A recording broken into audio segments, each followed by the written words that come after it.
So the electron volt is very helpful, and we've looked at this in the past, where if you're dealing with very small amounts of energy, like individual particles, or on the atomic scale, this can make a lot more sense than using joules, because with joules, you're dealing with much, macro scale, and with the electron volt, it's important to remember how we get that and then how to use it. Remember, if an electron is moving and it is stopped by 1 voltage of electric potential, it therefore has 1 electron volt of kinetic energy as it moves. And therefore, we've got that 1 electron volt is equal to 1.602 times 10 to the negative 19 joules. And remember, this number is the same number as the charge of an electron. So this is the charge of an electron. And that's how you can remember the conversion. 1 electron volt is this much, this many joules. So very small amount of energy, right? And so, and it should be on the small scale, and that's what we're dealing with in here. So for this first one, H1, what is the energy in electron volts of a 670 nanometer helium neon laser? And for this one, what we're going to do is use joule seconds for Planck's constant, and then we can convert to electron volts. And so, so go ahead and pause the clip and give this a try based on the equations that you've written down already in your notes, and calculate the energy in joule seconds, and then go ahead and convert then to electron volts.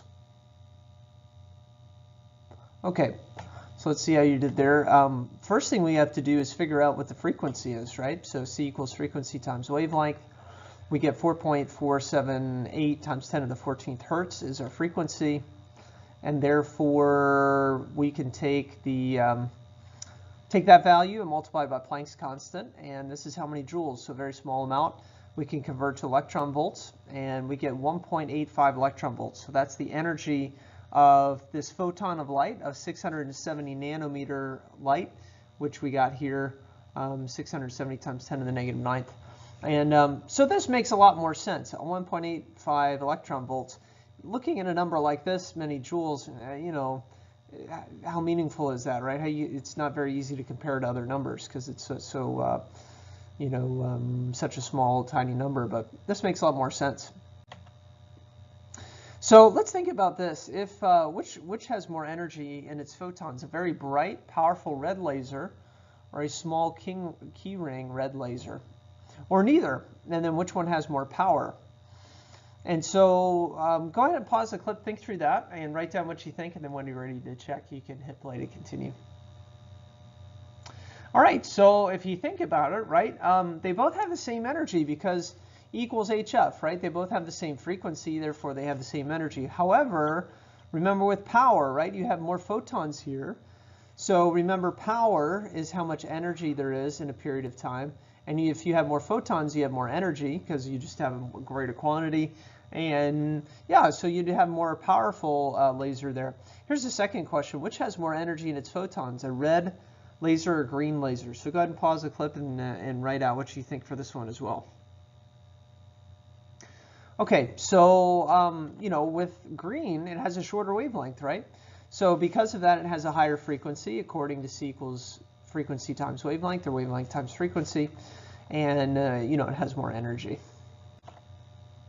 All right, what is the frequency and wavelength of a photon whose energy is 4.0 times 10 to the negative 19 joules? So go ahead and pause the clip and give this a try, and when you're ready to check, you can hit play to continue. All right, so E equals HF. This is how many joule seconds we have. I'm sorry, this is frequency. We get 6.04 times 10 to the 14th hertz. And therefore, C equals frequency times wavelength. We can figure out what the wavelength is, 4.97 times 10 to the negative 7th meters, or 497 nanometers.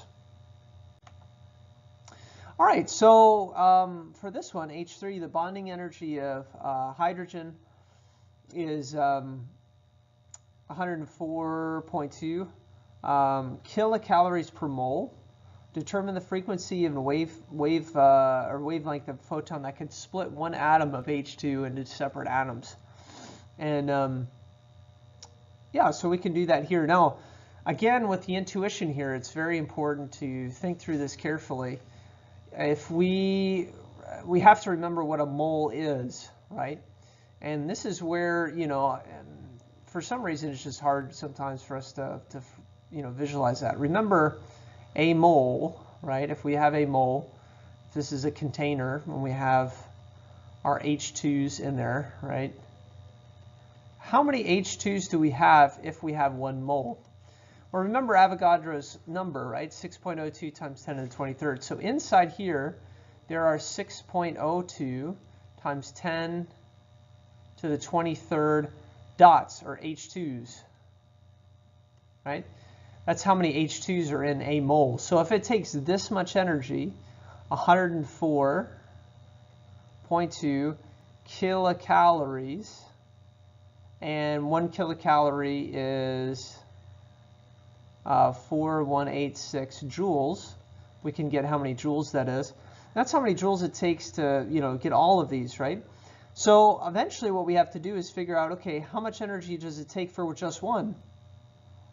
And then once we figure out the energy for just one, we can figure out, you know, what frequency it takes to do that, and then also therefore the wavelength. And so, yeah, go ahead and pause the clip and give this a try, and when you're ready to check, you can hit play to continue. Okay, so yeah, 104.2 kilocalorie per mole. And so therefore, per molecule, it's going to take 7.246 times 10 to the negative 19 joules for every single molecule, right? So each molecule is going to take that much energy. Therefore, to split one H2 molecule, we can convert this or calculate this. The frequency of a photon to break one H2 would be 1.0936 times 10 to the 15th hertz. And then from there we can find the wavelength. So it's going to take a 274.3 nanometer photon, or a bunch of those photons, to break up you know, multiple H2s, or just one H2. It's going to take this much energy to split that atom apart. So to actually break up the molecule, not the atom, okay? So in the previous slide I said atom, but really this is an H2, which are you know, 2 atoms combined together, and this will split the 2. Okay, so how many photons are emitted per second by a helium neon laser that emits 3 milliwatts of power at a wavelength of 632.8 nanometers? So in this one we have to think about, you know, we know power is how much energy in a period of time. You know, so you could think through that in terms of what's going on with time here per second. Remember, it's a joule per second. Okay, so go ahead and pause the clip and give this a try, and when you're ready to check, you can hit play to continue. Okay, so 3 milliwatts is 3 times 10 to the negative 3rd joules in a second, because milli, right, milli is 10 to the negative 3rd, and therefore with that amount of energy, we have, and you know, this is the wavelength of light, so we can figure out the frequency of that. So therefore, the energy of one photon equals HF is this much energy. So if that's true, and we know that we have, you know, 3 times 10 to the negative 3 joules each second, we can divide that. And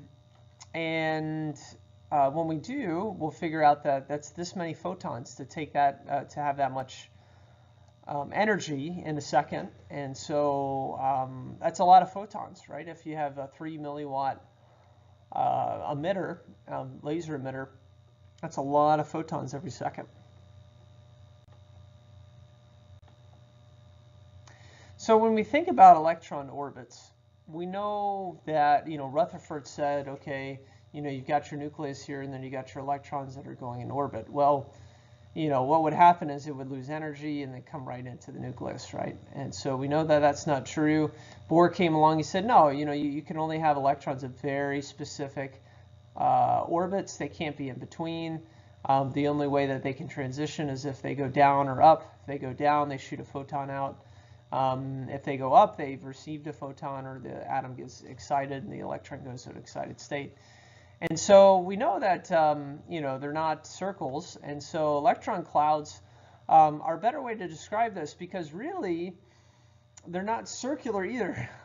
As they go around, electrons are in actually kind of a wave-like pattern as they go around, and we're going to get deeper into that too. But they exist in energy levels, and much like clouds around the nucleus. And if we try to depict it, it can look something like this, where the electrons are flying around the nucleus, and not in a circle, but in a wave-like fashion, very quickly around the nucleus. And then there's a very minimum amount of energy that it takes for an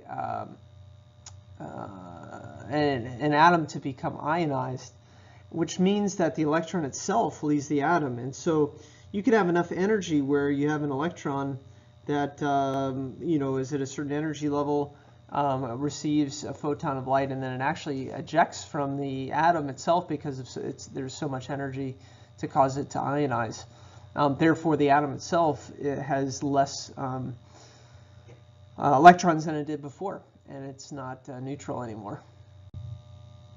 So one of the things that they're doing as they research our atmospheres, they are actually taking a look at our atmosphere through the principles that we're looking at in this unit. So what they're doing is they're able to look at the atmosphere and then see what's happening with the light in the atmosphere, and therefore actually see the chemical makeup of the atmosphere. Remember, atoms have very specific energy levels depending on the substance they are. If it's nitrogen, N2, or if it's oxygen. And so when emitting and absorbing light, this satellite in particular can look at the atmosphere and the colors in the atmosphere to be able to determine the makeup of the atmosphere, our current makeup of the atmosphere, and how that's changing over time. Okay, so now we're ready to talk about more of these energy level changes. I encourage you to draw the picture on the right-hand side there on your notes. This is representing this is an energy level diagram where the ground state down here represents the lowest energy level. This is the closest to the nucleus. So this is an electron is located at a orbit that's closest to the nucleus, and then the nucleus is represented, being right here. And then the electrons could be existing at other places, right? Depending on the atom, how many electrons you have. You've got those at the different spots. The higher they are, the less stable they are, and so electrons want to be at the lowest energy level possible. And yeah, these are very specific values. If you notice here on the right-hand side, you've got negative 5.5 electron volts, negative 11.5 electron volts, -3, -1, and 0 at the ionization level where the electrons could leave the atom. Again, the more stable states are those which are closer to the nucleus, and the more negative state, the more stable they are, and it's regressive. So it actually turns out that the lower, or the more negative the number is here, the more attached they are actually to that atom, and more difficult it is for it to escape.